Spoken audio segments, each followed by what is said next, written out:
श्रीमती जी कई दिनों से कह रही थी, उल्टी बयार फिल्म का बहुत चर्चा है। देख लेते तो अच्छा था। देख आने में ऐतराज न था, परंतु सिनेमा शुरू होने के समय अर्थात 6:30 बजे तक तो दफ्तर के काम से ही छुट्टी नहीं मिल पाती। दूसरे शो में जाने का मतलब है बहुत देर से सोना, कम सोना और अगले दिन काम ठीक से न कर सकना। लेकिन जब उल्टी बयार को 7वां हफ्ता लग गया तो यह मान लेना पड़ा कि फिल्म अवश्य ही देखने लायक होगी। रात 12:30 बजे सिनेमा हॉल से निकलने पर तांगे का दर कुछ बढ़ जाता है। आने में कुछ बन बिगड़ नहीं जाता, लेकिन तांगे वाले के सामने अपनी बात रखने के लिए कहा, नहीं पैदल ही चलेंगे। चांदनी रात है, गनीमत से 4 कदम चलने का मौका मिला है। उल्टी चांदनी में सूनी सड़क पर सामने चलती जाती अपनी बौनी परछाई पर कदम रखते हुए चले जा रहे थे। जिक्र था फिल्म में कहाँ तक स्वाभाविकता है और कितनी कला है। कला के विषय में स्त्रियों से भी बात की जा सकती है, खासकर जब परिचय नया हो, परंतु स्वयं अपनी स्त्री से, जिसे आदमी रग रोए से पहचानता हो, बहस या विचार अदल बदल लेन देन विनिमय का मूल्य। श्रीमती को शिकायत है दुनिया भर के सैकड़ों लोगों से। बहस करके भी मैं उनसे कभी बहस नहीं करता। मैं उन्हें किसी योग्य नहीं समझता। इस अभियोग का बहुत माकूल जवाब मैंने सोच डाला।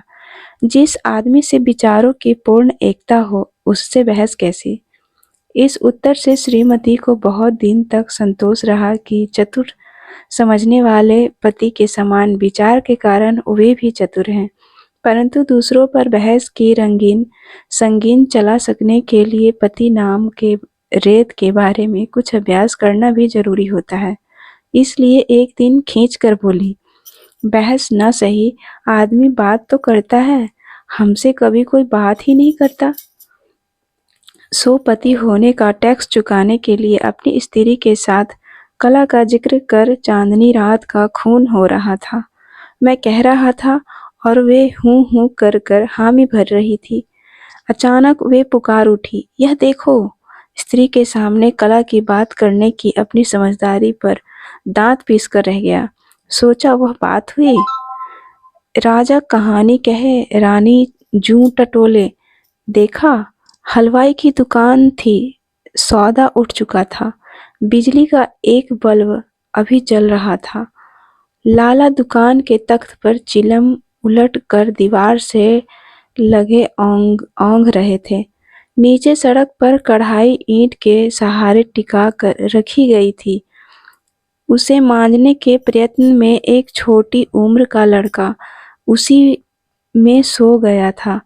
कालिक से भरा जूना उसके हाथ में थमा था और उसकी बाँह फैली हुई थी।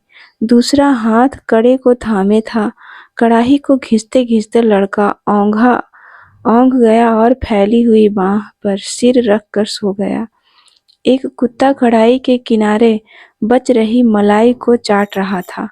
मैं देखकर परिस्थिति समझने का यत्न कर रहा था कि श्रीमती जी ने पिघले स्वर में क्रोध का पूत देकर कहा, देखते हो जुल्म, क्या तो बच्चे की उम्र है और रात के 1 बजे तक यह कढ़ाई जिसे वह हिला नहीं सकता, उससे मंजाई जा रही है।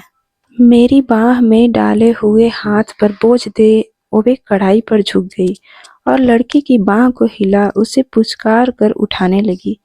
लड़का नींद से चौंक कर झपाटे से कढ़ाई में जून के रगड़े लगाने लगा, परंतु श्रीमती जी के पुचकारने से उसके नींद भरी आंख उठाकर उनकी ओर देखा।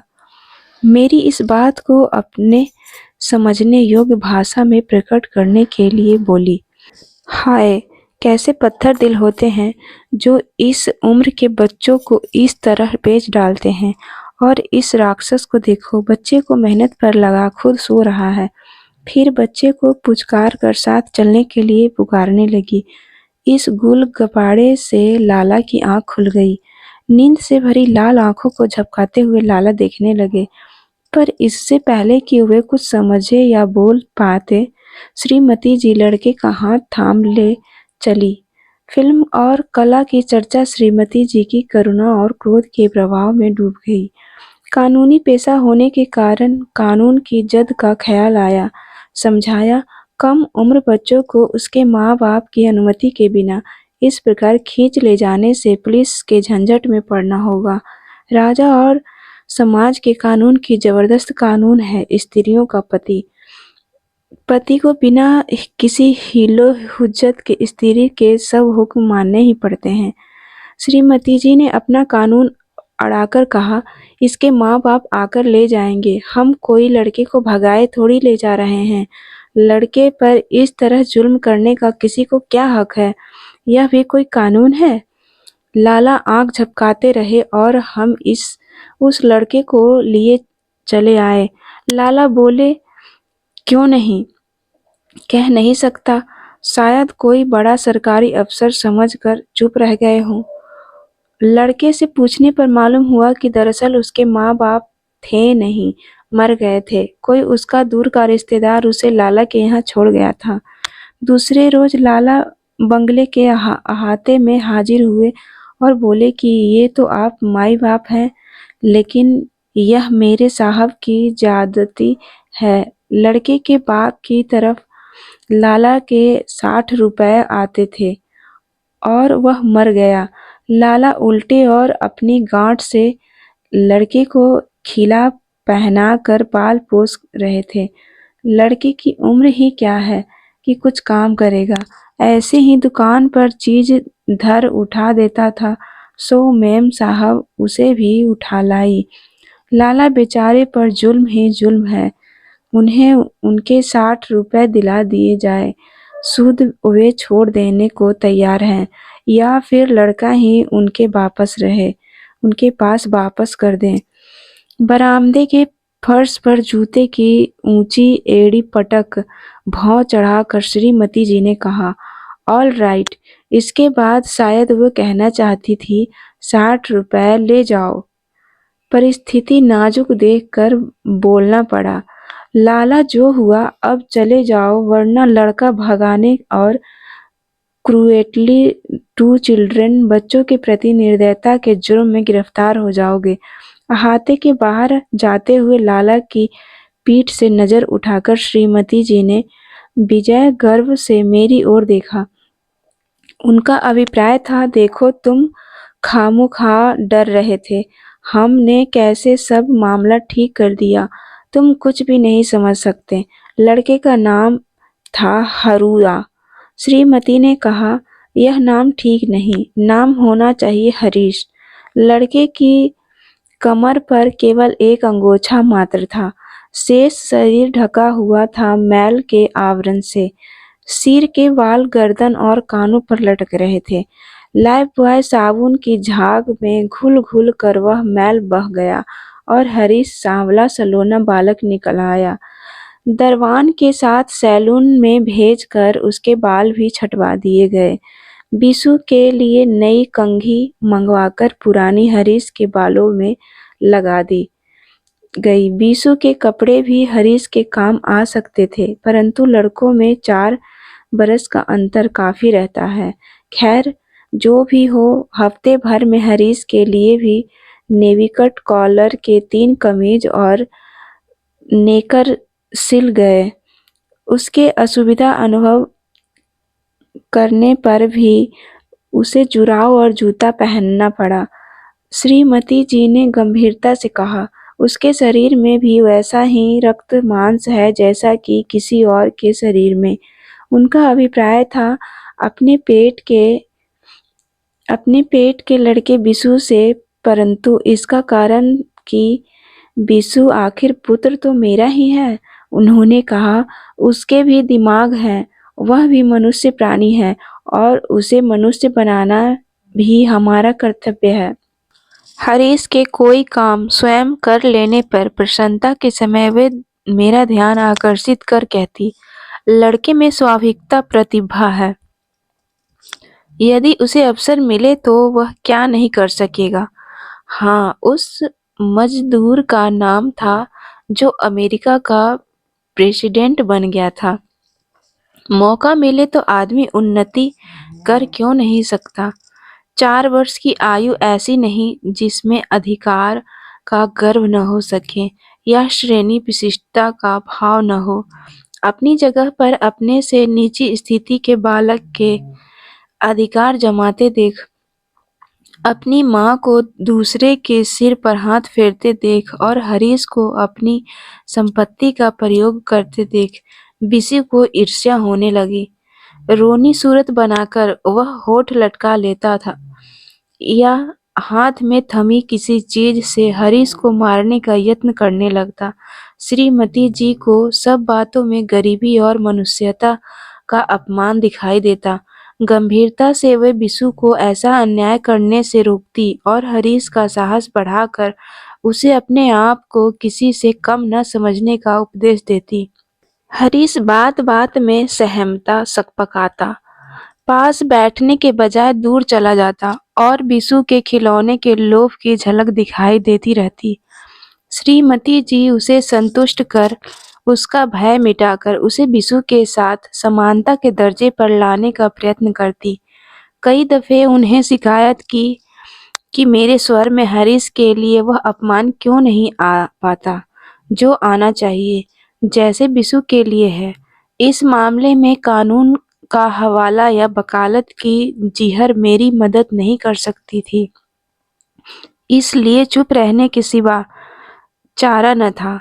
हरीश के प्रति सहानुभूति, उसे मनुष्य बनाने की इच्छा रखते हुए भी श्रीमती जी को मैं इस बात का विश्वास न दिला सका।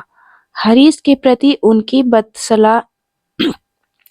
बसलता और प्रेम मेरी पहुंच से एक बलिष्ठ ऊंचा हीरा था। श्रीमती जी को शिकायत थी कि हरीश आकर अधिकार से उसके पास क्यों नहीं जरूरत की चीजें के लिए जिद करता। उन्हें ख्याल था कि इस सब का कारण मेरा भय ही था। एक दिन बुद्धिमानी और गहरी सूझ की बात करने के लिए उन्होंने सुना कर कहा, पुरुष सिद्धांत और तर्क की लंबी लंबी बात कर सकते हैं, परंतु हृदय को खोल कर फैला देना उनके लिए कठिन होता है।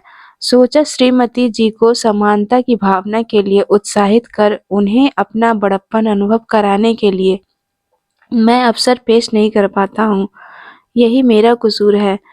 एक रियासत के मुकदमे में सोहरावजी का जूनियर बनकर केदारपुर जाना पड़ा। उम्र बढ़ जाने का प्रणय का अंकुश तो उतवा तीव्र नहीं रहता, पर घर की याद जवानी से भी अधिक सताती है।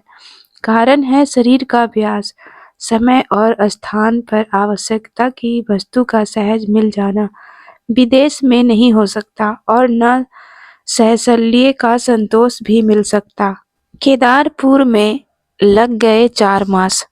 औसत आमदनी से अगाई गुना आमदनी के लोभ ने सब असुविधाओं को परास्त कर दिया। घर से संबंध था केवल श्रीमती जी के पत्र द्वारा। कभी सप्ताह में 1 पत्र और कभी सप्ताह में 3 आते। बिशु को जुकाम हो जाने पर 1 सप्ताह में 4 पत्र भी आए। आरंभ के पत्रों में हरीश का जिक्र भी एक पैराग्राफ रहता था और दूसरे पैराग्राफ में उनके संबंध में थोड़ी बहुत चर्चा। सोचा मेरी गैरहाजिरी में मेरी अनुदारता से मुक्ति पाकर उनका तीव्र गति से मनुष्य बन जाएगा।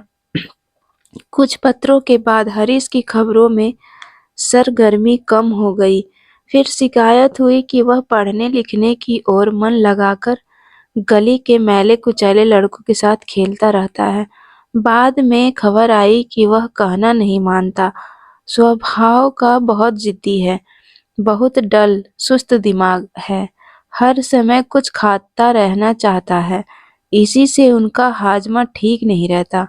लौट कर आने पर बैठा ही था कि श्रीमती जी ने शिकायत की, सचमुच तुम बड़े अजीब आदमी हो। हम यहाँ फिक्र में मरते रहे और तुमसे खत तक नहीं लिखा जा सकता था। ऐसी भी क्या बेपरवाही। यहाँ यह मुसीबत कि लड़के को खांसी हो गई, 3-3 दफे डॉक्टर को बुलवाया था। घर में सिर्फ 2 तो नौकर हैं, वे घर का काम करें या डॉक्टर को बुलाने जाएं। इस लड़के को देखो, हरीश की ओर संकेत करके। जरा डॉक्टर बुलवाने भेजा तो सुबह से दोपहर तक गलियों में खेलता फिरा और डॉक्टर का घर इसे नहीं मिला। डॉक्टर जमील को शहर में कौन नहीं जानता। हरीश बिशु को गोद के लिए श्रीमती जी की ओर सहमता हुआ मेरे समीप आना चाहता था। इस उम्र में भी आदमी इतना चालाक हो सकता है। हरीश को बिशु से इतना अधिक स्नेह हो गया था या उसे या वह उसे इसलिए उठाए था, उसे संभाले रहने पर उसे खाली खेलते रहने के कारण डांट न पड़ेगी। उसकी ओर देख श्रीमती जी ने कहा, अरे उसे खेलने क्यों नहीं देता? तुझे कई दफे तो कहा। गुसल खाने में गीले कपड़े पड़े हैं, उन्हें ऊपर सूखने डाला। हरीश महफिल से यूं निकाले जाने के कारण अपनी कातर आंखों से पीछे की ओर देखता चला गया। कुछ ही देर में वह फिर आ हाजिर हुआ। उसकी ओर देख श्रीमती जी ने कहा, हरीश जाओ देखो, पानी लेकर खस की टटियों को भिगा दो। सुनो, यूं ही पानी मत फेंक देना, स्टूल पर खड़े होकर अच्छी तरह भिगो देना। मेरी ओर देखकर वो बोली, जिस काम के लिए कहूँ कतरा जाता है। इसे पढ़ाने के लिए जो स्कूल के एक लड़के को 4 रुपए देने के लिए तय किया था, वह क्या नहीं आता? मैंने पूछा। बिशु के गले का बटन लगाते हुए श्रीमती जी ने बोली, खामखा पढ़े भी कोई, यह पढ़ता ही नहीं। पढ़ चुका यह, बस खाने की हाय हाय लगी रहती है। कोई चीज संभाल कर रखना मुश्किल हो गया है। हरीश कमरे में तो दाखिल हुआ, लेकिन दरवाजे से झांक कर चक्कर जरूर काट गया। वह संदेह भरी नजरों से कुछ ढूंढ रहा था। फल की टोकरी से कुछ लीचियां निकालकर श्रीमती जी ने बिशु के हाथ में दी। उसी समय हरीश की ललचाई हुई आंखें बिशु के हाथ की ओर ताकती हुई दिखाई दी। श्रीमती जी खींच गई। हरदम बच्चे के खाने की ओर आंख उठाए रहता है। जाने कैसा भुक्खड़ है। इन लोगों को कितना भी खिलाओ समझाओ, इनकी भूख बढ़ती ही जाती है। ले इधर आ। 2 लीचियां उसके हाथ में देकर बोली, जा बाहर खेल, क्या मुसीबत है। उसी शाम को एक और मुसीबत आ गई। जो कपड़े हरीश ने सुबह सूखने डाले थे, वे हवा में उड़ गए। श्रीमती जी ने भन्ना कर कहा, तुम ही बताओ मैं इसका क्या करूं। वही बात हुई न कि कुत्ते का गू न लीपने का न थापने का। अच्छी बला गले पड़ गई। समझाने से समझता भी तो नहीं। इसकी सोहबत में बिशु ही क्या सीखेगा। कोई भला आदमी आए, सिर पर आकर सवार होता है।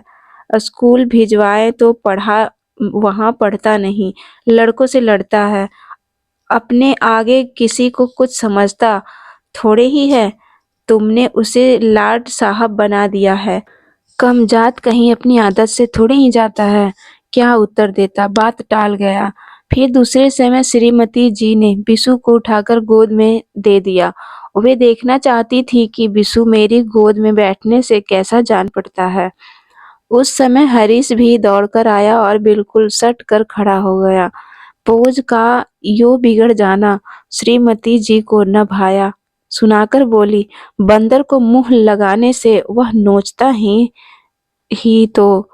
इन लोगों के साथ जितनी भलाई करो उतना ही सिर पर चढ़ जाते हैं। यह कोई आदमी थोड़े ही है। कह नहीं सकता हरीश कितना समझा और कितना नहीं, पर इतना वह जरूर समझा कि बात उसी के बारे में थी और उसके प्रति आदर की नहीं थी। इतना तो वो पालतू कुत्ता भी समझ जाता है। गले का स्वर ही यह प्रकट कर देता है। हरीश कतराकर चला गया और मुंडेर पर ढोड़ी रख गली में झांकने लगा। कोई ऐसा ढंग सोचने लगा कि अपनी बात भी कह सकूं और श्रीमती को भी विरोध न जान पड़े। कहा, जानवर को आदमी बनाना बहुत कठिन है। उसे पुचकार कर बुलाने पर बुरा नहीं मालूम होता। क्योंकि उसमें दया करने का संतोष होता है। परंतु जब जानवर स्वयं ही पंजे गोद में रख मुंह चाटने का यत्न करने लगता है, तो अपना अपमान जान पड़ने लगता है। आवाज गर्म कर श्रीमती जी बोली, तो मैं कब कहती हूँ। उन्हें बात पूरी न करने देता तो जाने कितना लंबा बयान और जिहर सुननी पड़ती। इसलिए झट से बात काटकर बोला, ओहो, तुम्हारी बात नहीं, मैं बात कर रहा हूँ यह सरकार और मजदूरों के झगड़े की। मन में भर गए क्रोध को एक लंबी फुफकार में छोड़ उन्होंने जानना चाहा, मैं बहाना तो नहीं कर गया, इसलिए पूछा, सो कैसे? उत्तर दिया, यही सरकार मजदूरों की भलाई के लिए कानून पास करती है और जब मजदूरों को हौसला बढ़ जाता है, वे खुद ही अधिकार मांगने लगते हैं, तब सरकार को उनका आंदोलन दबाने की जरूरत महसूस होने लगती है। श्रीमती जी को विश्वास हो गया कि किसी प्रकार का विरोध मैं उनके व्यवहार के प्रति न कर रहा। बोली, तभी तो कहते हैं कुत्ते की पूंछ 12 बरस नली में रखी पर सीधी न हुई। हाँ, उस रोज तो लाला 60 रुपए की धमकी दे रहा था। बनिया ही ठहरा, कहीं सूद भी गिनने लगे तो जाने रकम कहाँ तक पहुँचे। इस झगड़े में पड़ने से लाभ।